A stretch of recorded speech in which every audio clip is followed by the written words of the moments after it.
যতই মামলা হামলা যাই করুক না কেন, এই মিথ্যা জিনিস টেকে না। সত্যের জয় হবেই হবে। আমরা সত্য পথে ন্যায় পথে ছিলাম, ইনশাল্লাহ বাংলাদেশের জনগণের জয় হবে, বাংলাদেশ মুক্তি পাবে।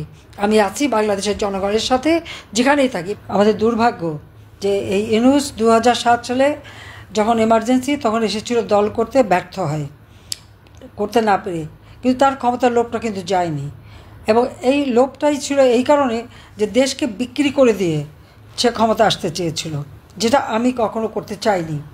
কারণ বে অফ বেঙ্গল ভারত মহাসাগরের মাঝে একটা উপসাগর, যেখানে আমাদের যে অধিকার 1974 সালে জাতির পিতা বঙ্গবন্ধু শেখ মুজিবুর রহমান আইন করে যান, মেরিটাইম বাউন্ডারি অ্যাক্ট। দুর্ভাগ্যের বিষয় হলো 1975 সালের পর জিয়াউর রহমান, এরশাদ, খালেদা জিয়া যারাই ক্ষমতা এসেছে, সমুদ্রে আমাদের যে অধিকার আছে এই অধিকারটা রক্ষা করার কোনো ব্যবস্থা তারা নেয়নি। একমাত্র আওয়ামী লীগ যখন ক্ষমতা আসে 96 সালের থেকে আমরা এটা উদ্যোগ নিই, আমরা পদক্ষেপ নেই।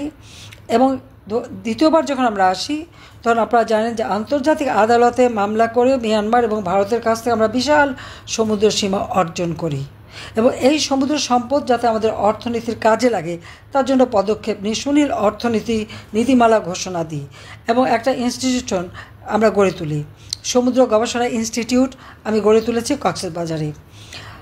আমাদের দুর্ভাগ্য যে আজকে ইউনূস ক্ষমতা দখল করেছে। কিভাবে? জনগণের ভোটে ক্ষমতা এসেছে? না। কোনো সংবিধান মোতাবেক এসেছে? না। আমাদের বিরুদ্ধে, বিশেষ করে আমি এবং আমাদের ছেলে মেয়ে, আমাদের আওয়ামী লীগের নেতাকর্মীদের বিরুদ্ধে অকথ্য মিথ্যা অপপ্রচার দীর্ঘদিন ধরে পরিকল্পিতভাবে করে যাচ্ছে। এবং আপনারা যখনই ট্রাম্প সাহেব আমেরিকার প্রেসিডেন্ট হলেন তখনই আসল কথা বেরোলো, সে ডিপ স্টেটের চক্রান্ত, ইউএসআইডের টাকা, সোরস নামে ইহুদি ধনকুবের টাকা, সেই অর্থ এবং ইউনূস যে গ্রামীণ ব্যাংক এবং টেলিকমিউনিকেশনের অর্থ আত্মসাৎ করে, সেটা পাচার করে এবং ট্যাক্স ফাঁকি দিয়ে দুর্নীতি করে যে সমস্ত অর্থ বানিয়েছে সেগুলি ব্যবহার করে অপপ্রচার চালিয়ে মানুষের কাছে একটা বিভ্রান্ত সৃষ্টি করা। এবং কোটা আন্দোলন যেটা 2024 সালের 7 জুলাই শুরু হয়েছিল, 14 জুলাই পর্যন্ত কিন্তু এই ছাত্রদের কেউ কিচ্ছু বলেনি। কিন্তু 15 জুলাই থেকে যখন তারা পুলিশ হত্যা, আওয়ামী লীগ নেতাকর্মী হত্যা, তাদের পা বেঁধে ঝুলিয়ে রাখা, মেট্রো রেল থেকে শুরু করে বিটিভি ভবন থেকে শুরু একে একে অগ্নিসন্ত্রাস শুরু করলো। একটা পুলিশকে যখন হত্যা করা হয়, গাছে ঝুলে মারা হয়, তাকে রক্ষা করা এটা তো পুলিশদের দায়িত্ব। আজকে আপনারা কি দেখতে পাচ্ছেন? একের পর যে বিভৎসভাবে পিটিয়ে পিটিয়ে মানুষ হত্যা, ইউনূসের এই সন্ত্রাসী বাহিনী এবং সমস্ত জঙ্গি, যে জঙ্গিদের জেলখানা থেকে সে মুক্ত করে দিয়েছে, কারণ এই জঙ্গিদের হাত ধরেই তো সে ক্ষমতা এসেছে। আজকে বাংলাদেশ একটা জঙ্গির দেশ, যেখানে সেখানে হত্যাকাণ্ড চালানো হচ্ছে। এবং 15 জুলাই থেকে যতগুলি হত্যাকাণ্ড ঘটেছে, প্রত্যেকটা হত্যাকাণ্ডের জন্য দায়ী ডক্টর ইউনূস এবং তার এই জঙ্গি এবং সন্ত্রাসী বাহিনী বিএনপি জামাত জোট। তারা পিটিয়ে পিটিয়ে মানুষ হত্যা করেছে, থানায় লুট করেছে, প্রায় 460টা থানা আগুন দিয়ে জ্বালিয়ে দিয়েছে, আওয়ামী লীগের নেতাদের হত্যা করে আগুন দিয়ে পুড়িয়ে দিয়েছে, বাড়ির ভিতরে আগুন দিয়েছে, সেখানে মানুষ পুড়ে মারা গেছে।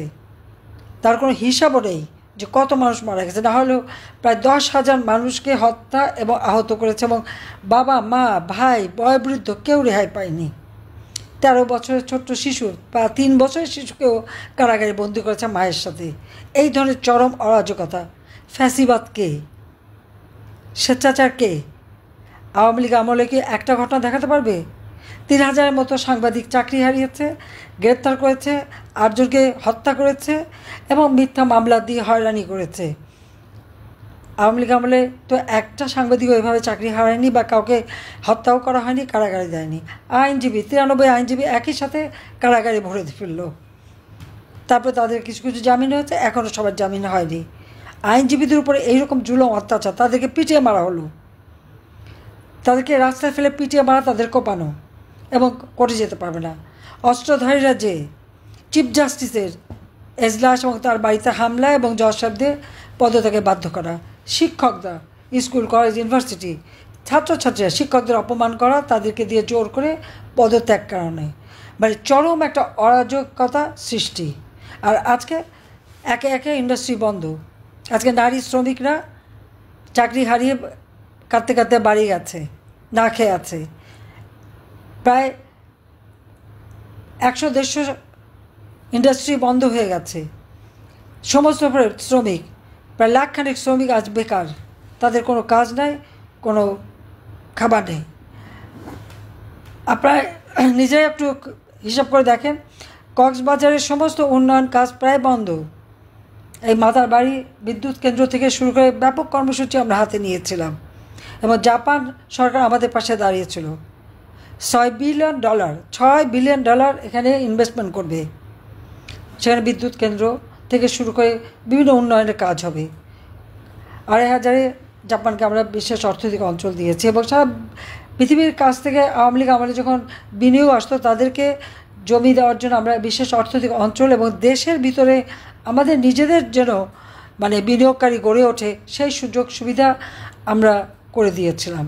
ইয়াং জেনারেশন শুধু চাকরির পিছনে ছুটবে না, তারা যেন নিজেরা কাজ করতে পারে সেই ব্যবস্থাটাও আওয়ামী লীগ সরকার করে দিয়েছিল। তাদের ট্রেনিং দিয়ে নিজস্ব উদ্যোক্তা সৃষ্টি করা, সেই ব্যবস্থা আমরা করে দিয়েছিলাম।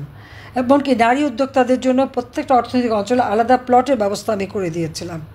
নারীদের ক্ষমতায়ন করা, শিশু মৃত্যুহার, মাতৃমৃত্যুহার হার আমরা কমিয়েছিলাম। দুর্ভাগ্য যে আজকে সব কিছু ধ্বংস করে দিল ইউনূস ক্ষমতা আসার সাথে সাথে। এবং ইন্ডাস্ট্রি বন্ধ, যেমন কোনো নতুন কর্মসংস্থার ব্যবস্থা নাই, কোনো বিনিয়োগ নাই। 90,000 কোটি টাকা শেয়ার মার্কেট থেকে উধাও। 18টা ব্যাংক আজকে বসে গেছে, ডিভিডেন্ড দিতে পারবে না। তাহলে যারা ব্যাংকে টাকা রেখেছে তারা কোথায় যাবে, বা তাদের শেয়ার তারা কী করবে? সম্পূর্ণভাবে ধ্বংসপ্রাপ্ত সব কিছু দেশকে বিক্রি করে দিচ্ছে। আজকে কক্সবাজার আপনারা যান, কি মানবিক করিডোর। আমরা তো 10 লক্ষ রোহিঙ্গাদেরকে মানবিক কারণে আশ্রয় দিয়েছি। ইউনূস তো বলেছিল ক্ষমতা আসার সাথে সব রোহিঙ্গা নাকি ফেরত পাঠাবে। তারা নাকি ঈদ করবে মিয়ানমারের নিজ দেশে। যে কয়জন যেতে পেরেছে? যায় তো নাই, আরও উল্টো 1.5 লক্ষ এসেছে, এবং সেখানে এমন একটা পরিস্থিতি সৃষ্টি করেছে যার ফলে আজকে কী দাঁড়াচ্ছে। আজকে মিয়ানমার যদি এখন আক্রমণ করে, তাহলে ওই আরাকান আর্মিকে আক্রমণ করতে গেলে তো বাংলাদেশের থেকে রেহাই পাবে না। যে সমুদ্র সীমা আমাদের বিরাট অধিকার, আমরা সেই সমুদ্র সীমার অধিকার হারাবো। এবং ইউনূসের এই যে ক্ষমতায় থাকার লোভে দেশ বিক্রি করা, চিটাগাং পোর্ট সে বিক্রি করে দেবে, এবং বাংলাদেশের বর্ডার এখন উন্মুক্ত, সেখানে সরকার নাকি কোনো নিয়ন্ত্রণ নাই। আমাদের স্বাধীনতার সার্বভৌমত্ব আজকে প্রশ্নবিদ্ধ করে তুলেছে এই লোকটা। দেশকে এমন জায়গায় নিয়ে গেছে চক্রান্ত করে, অন্য দেশের টাকা দিয়ে আজকে আমাদের দেশটাকে ধ্বংসের দিকে নিয়ে যাচ্ছে। আর সব দোষ আওয়ামী লীগের, সব দোষ আমাদের। হত্যাকাণ্ড তো আমরা ঘটাইনি। 15 জুলাই থেকে যারা হত্যাকাণ্ড ঘটিয়েছে, যারা এই অপকর্ম করেছে, অগ্নিসংযোগ করেছে, সেটা তো খুব স্পষ্ট। কারণ 15 জুলাই থেকে যারা এই ধরনের ঘটনা ঘটেছে, ইউনূস তাদেরকে দায় মুক্তি দিয়েছে। দায় মুক্তি কাদের দেয়? যারা দায়ী হয়। এটাও তো এক ধরনের এভিডেন্স। হত্যা করবে ইউনূস বাহিনী, তার জঙ্গি বাহিনী, সন্ত্রাসী এবং জামাত বিএনপি, আর মামলা হবে সব আওয়ামী লীগের বিরুদ্ধে, মামলা হবে আমাদের বিরুদ্ধে। আমরা কেন হত্যা করতে যাব? আমার কাজ মানুষকে বাঁচানো, আমি বাঁচিয়েছি। আমার যদি কিছু করারই থাকতো তো ওই 7 জুলাই থেকে 14 জুলাইয়ের মধ্যেই তো করতাম। আমরা তো তা করি নাই, বরং ছেলেপেলেদের আমরা সব রকম নিরাপত্তা দিয়েছিলাম। কিন্তু 15 জুলাই থেকে যে হত্যাকাণ্ড শুরু, সেটা তো ইউনূসের নির্দেশেই করা হয়েছিল। এটা হচ্ছে তার ম্যাটিকুলাসলি ডিজাইন। আমরা যে 15 বছর 7 মাস সরকারে ছিলাম, সেখানে প্রত্যেকটা মানুষ স্বাধীনভাবে কথা বলতে পারতো। আজকে কেউ কি স্বাধীনভাবে কথা বলতে পারে? কোনো সাংবাদিক স্বাধীনভাবে লিখতে পারবে? কতগুলি প্রাইভেট টেলিভিশন, রেডিও, সব টেলিভিশন পুড়িয়ে দিয়েছে। সংবাদপত্র কারোর কোনো অধিকার আছে কথা বলার? 2টি পত্রিকা ছাড়া সব জায়গায় ইউনূস সেন্টার থেকে যা নির্দেশ দেবে তাই করতে হবে, তাই লিখতে হবে, তাই পড়তে হবে। এটাই তো বাস্তবতা। আজকে মত প্রকাশের স্বাধীনতা নাই, সংবাদপত্রের স্বাধীনতা নাই, সাংবাদিকদের স্বাধীনতা নাই। তাদের অ্যাক্রেডিটেশন কার্ড পর্যন্ত কেড়ে নেওয়া হয়েছে। 38 জন আজকে কারাগারে বন্দী। আইনজীবীরা দাঁড়াতে পারবে না আমাদের পক্ষে। সাথে সাথে তাদের উপর হামলা, এবং হাতে চাপাতি, অস্ত্র, চাইনিজ কুড়াল নিয়ে আক্রমণ করবে। সেটা হয় নাকি মব জাস্টিস। এই মব জাস্টিসের ফলে আজকে মহিলারা ঘর থেকে বেরোতে পারে না, সন্ধ্যার পরে সবাই ঘরেও নিরাপদ না, যে কোনো সময় যে কোনো বাড়িতে ঢুকে যাচ্ছে, তাদের উপর হামলা করছে, মারছে, খুন করছে, লুটপাট করছে। চরম একটা স্বেচ্ছাচারিতার মধ্যে দেশটাকে নিয়ে গেছে। দেশের মানুষকে রক্ষা করতে হবে, দেশকে এই জালেমের হাত থেকে বাঁচাতে হবে। হ্যাঁ, মামলা আমাদের বিরুদ্ধে, আমি শুনলাম আমার বিরুদ্ধে নাকি 8,000 পৃষ্ঠার অভিযোগনামা। হ্যাঁ, এবং সেটা এখন সরাসরি নাকি প্রচার হচ্ছে। তা আমি বলি এই 8,000 পৃষ্ঠা পড়ে জনগণকে শোনান, জনগণ জানুক আপনারা কত মিথ্যে কথা বলতে পারেন, আপনারা কীভাবে উদরপিণ্ডি উদর ঘাড়ে চাপান। আর মানুষ হত্যা করলো ইউনূস এবং তার বাহিনী, জঙ্গিরা, জামাত, বিএনপি মিলে, আর সব দোষ আওয়ামী লীগের উপর।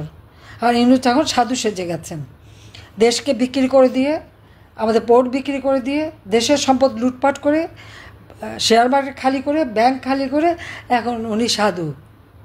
গ্রাম বাংলায় একটা কথা আছে, 7 খোপ কবুতর খেয়ে বিড়াল গেছে সন্ন্যাসী হয়ে। মানে এক কবুতরের ঘরে যে সব কবুতর খেয়ে বিড়াল সন্ন্যাসী হয়ে বসে আছে। এখন তিনি বিড়াল তপস্বী সেজেছেন, কিচ্ছু জানেন না, কিচ্ছু বোঝেন না, সব কিছু তার নখদর্পণে, এবং সমস্ত কিছু সে নিজেই নির্দেশ দেয়।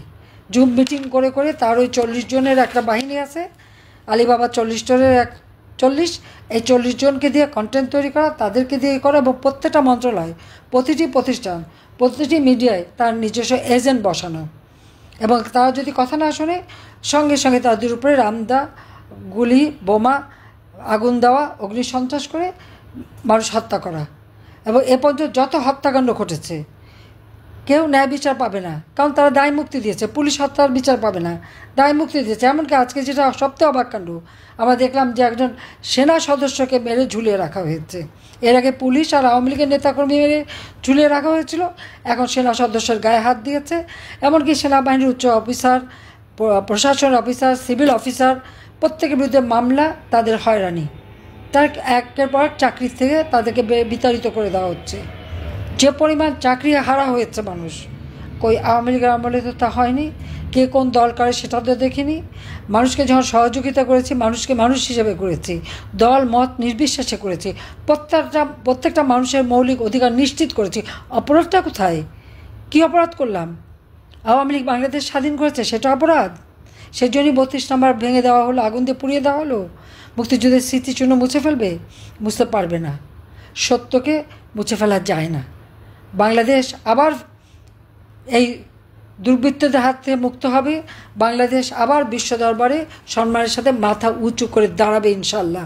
যতই মামলা হামলা যাই করুক না কেন, এই মিথ্যা জিনিস টেকে না। সত্যের জয় হবেই হবে। আমরা সত্য পথে ন্যায় পথে ছিলাম, ইনশাল্লাহ বাংলাদেশের জনগণের জয় হবে, বাংলাদেশ মুক্তি পাবে। আমি আছি বাংলাদেশের জনগণের সাথে, যেখানেই থাকি। বাপ মা ভাই বোন, আমার একটা 2 বোন ছাড়া আমাদের তো আর কেউ নাই, সব হারিয়েছি। ঘর বাড়ি জমি জিরে যেখানে যা ছিল সব জ্বালিয়ে পুড়ে ছাড়খাড় করে দিয়েছে। আমাদের না আছে কোনো জায়গায় দাঁড়াবার ঠাই, না কিছু। তাতে আমাদের কোনো আফসোস নেই, কারণ আওয়ামী লীগের অগণিত নেতাকর্মী ঘর বাড়ি ব্যবসা প্রতিষ্ঠান পুড়িয়ে দিয়ে তাদেরকে নিঃস্ব করে দিয়েছে। উপরে খোলা আকাশ আছে, বাংলাদেশের মাটি আছে, এটাই যথেষ্ট। ওই মাটি হবে আমাদের ঘর, আকাশ হবে আমাদের ছাদ। এভাবেই আমরা বেঁচে বাংলাদেশকে আবার আমরা উন্নত করব। প্রত্যেকটা মানুষ মনে জোর নিয়ে এগিয়ে যান এই দুর্বৃত্তদের হাত থেকে দেশকে রক্ষা করার জন্য। আপনাদের আন্দোলন সংগ্রাম, জনমত সৃষ্টি, আমাদের কৃষক শ্রমিক মেহনতি মানুষ আজকে যারা কষ্টে আছে তাদের পাশে দাঁড়ান। ইনশাল্লাহ জনতার জয় হবে। জয় বাংলা, জয় বঙ্গবন্ধু, বাংলাদেশ চিরজীবী হোক। খোদা হাফিজ।